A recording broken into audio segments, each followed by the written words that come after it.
Take your position. The show is about to start. You ready?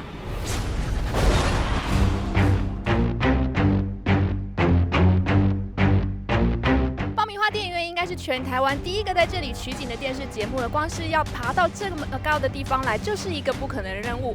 没错，我们就是因为阿汤哥的不可能任务失控国度在这里取景，而今天全球首映会也独家要在这里和大家见面，就在维也纳。And I think we can exclusively reveal if I take it off. Probably took a picture and sent it to Tom, and I said, yeah, maybe I did it. Right, like, can I do it right now?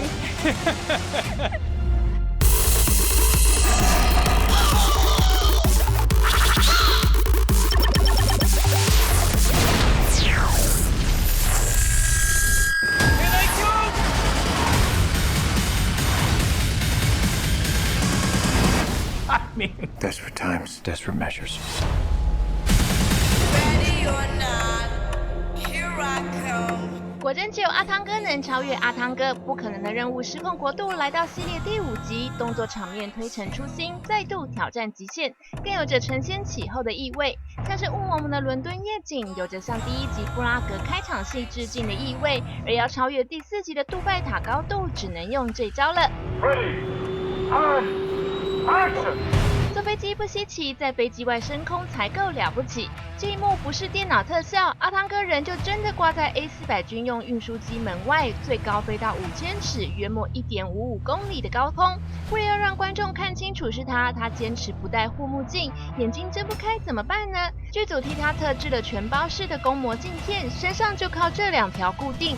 如此精彩又恐怖的不可能任务，爆米花当然要来问问当时人就在现场的相关人证导演，你怎么看 ？Where did the idea come from? We were trying to figure out what the big stunt was going to be. And we were looking at an airplane model. It was a plane that was supposed to be in the background in one of the scenes. And I made a joke and said, you could be on that when it took off. And he said, yeah, okay, I can do that. And immediately people began working on figuring out how we would do that. How long did it take you from saying it to realize it? Oh, very quickly, very quickly. It was a matter of weeks before we were seriously in the planning stages of figuring out how to do it. And I would say a few months later, we were on that runway shooting. And you were there when Tom was hanging outside the plane. What was on your mind when you saw him doing that over and over again? Please don't die. Yeah, it was very scary to see that happening on the day. Even though all the right safety precautions were in place, it was still a very dangerous stunt. So, you know, Tom's my friend, and it would have been terrible if he'd fallen off. Was he nervous at all? Yes, he was nervous. And Tom is not someone who shows his nerves particularly. You know, he's a very brave guy, and I saw on that day a look in his eye that was like, this one is serious. You know, so it was pretty amazing. I was nervous. I was more nervous than Tom.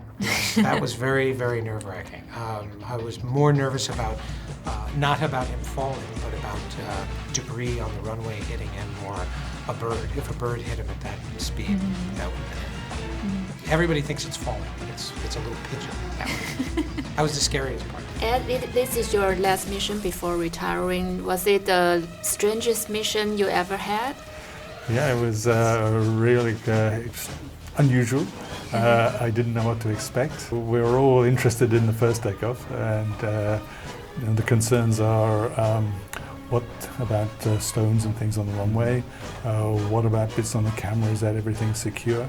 And then how fast can we fly? Because we really didn't know how fast a person could be outside the airplane, because he didn't wear goggles, he didn't wear gloves. It's not like a skydiver who's all kitted up.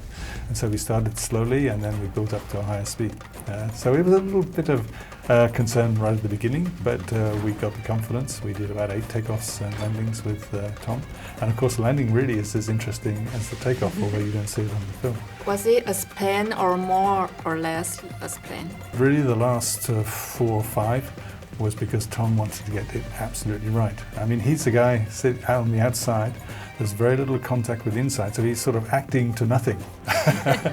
And he wanted to get it exactly right. And I think the ground shots were also pretty demanding because the weather in the UK was really cold. He was outside in temperatures not much above zero, again with not so much protection, and we went and continued until we got it right. What did Tom say to you? He didn't say much. He was very, very cold. It was about 25 degrees that day. It was freezing cold. And he was just very happy to be finished. And what was on your mind when you finally wrapped the scene? A mixture of relief and terror. It was, I was happy that we were finished and I could start putting it together, but we really didn't know what we had. We didn't quite understand the scope of the movie yet. And so it was kind of scary thinking, did we raise the bar? Because all we really wanted to do was raise the bar. So if he asked you to do it with him, would you do it? No. Never? No. Do you have your seatbelt on? It's a high-speed chase. You just had to get the 4x4, didn't you? 不过这场飞车追逐，赛门佩格就得乖乖陪阿汤哥一起玩命了。Car chasing sequence is really amazing, and your scream helps a lot. Yes. And did you scream for real or Yes. just good acting? Well, you know what? The funny thing was, I felt quite safe because Tom is a very good driver, and he did all the driving. But it was like being on a roller coaster in a fairground. It was very exciting. So it was very easy for me to just let the screams come out, because I kind of wanted to scream. So it was, I would say, like 50% real, and the other 50% was also real. And how about the car flipping scene? Well, that's very cleverly done because we shot that in a number of stages, so that the actual stunt itself of firing the car off, we weren't in the car at that point, obviously, because it was super dangerous. But then this shot when the car is revolving in the air, we were on a special rig that spin the car around like that. We were inside, so you cut that all together and it looks like, we're doing the But flip. any dizzy or car sick? I felt a little nauseous afterwards. Yeah, I came out of the spinner like I've been in a washing machine. It was crazy. And we heard that Tom did some prank on you in Morocco.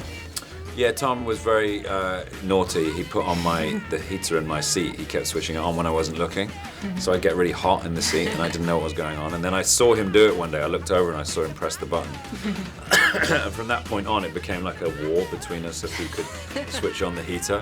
And because it was really, really warm.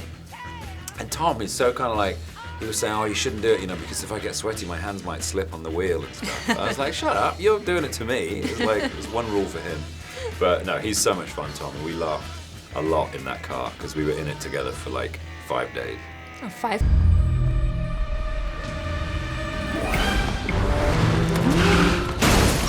阿汤哥帅气飙重机，没戴安全帽，也是为了要让你们看清楚，真的是他。这也是导演克里斯麦奎瑞特地向吴宇森导演执导的第2集结尾飙机车致敬。大荧幕看真的超过瘾。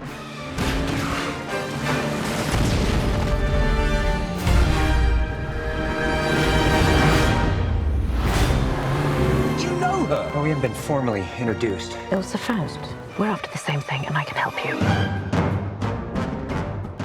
这位女主角32岁的瑞典女星雷贝卡·佛格森由阿汤哥钦点，她从小就爱阿汤哥，这回可真的是美梦成真。We all have crush on Tom Cruise, but not many one can walk with him. You're so lucky. I am so lucky. I know it's surreal. I'm trying to sort of understand this whole process now afterwards. And which Tom Cruise movie did you watch most time?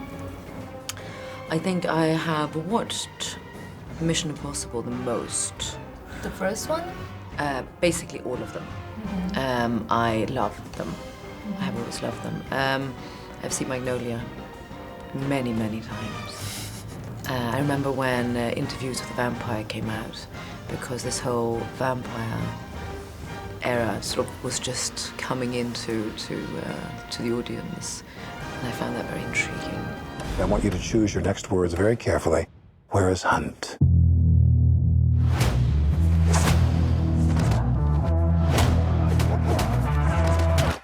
We've never met before, right? Follow me.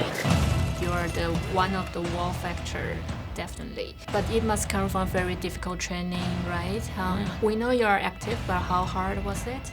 It was hard. It was hard It's a job, basically, and it is delivering it for yourself. It is sort of, it's not only working out and training and looking good, it's about protecting your body so that you're capable of living up to the standard that is needed for specific scenes, to the point that you drop for them. But what they did was they trained me in a harness. They brought me up and we just dropped me, and gradually we got up to 75 feet. But basically why I could do this, first of all, I had Tom. I wasn't doing it alone. I was doing it with one of the best sort of action actors that we have. Not only was he next to me, I basically had my legs wrapped around him. Yeah, that helps as well. So, yes, I was probably shaking, but I'm wondering if I was shaking maybe more of nerves because it was the first day of shooting. So it's that kind of anticipation that now it all begins. And that was basically jumping off a rooftop. And you're sexy and fierce at the same time, especially the opera house scene. I want to know where we can buy the dress. No, dude, that's such a beautiful compliment. Yeah, yes. That is too... easy to find and so elegant and sexy at the same time. Oh, Joanna Johnson, who made the dress, she was our costume designer. She actually came to all the stunt rehearsals and she would look at me how I moved and she would make the cuts needed so that the dress became a stunt dress. So she would see where I would wrap my leg around Tom and she'd go, okay, we need a slit here so that you actually can grasp Tom. You need to have, you know, whatever kind of an opening here so you can move. It was just basically made out of stunt moves.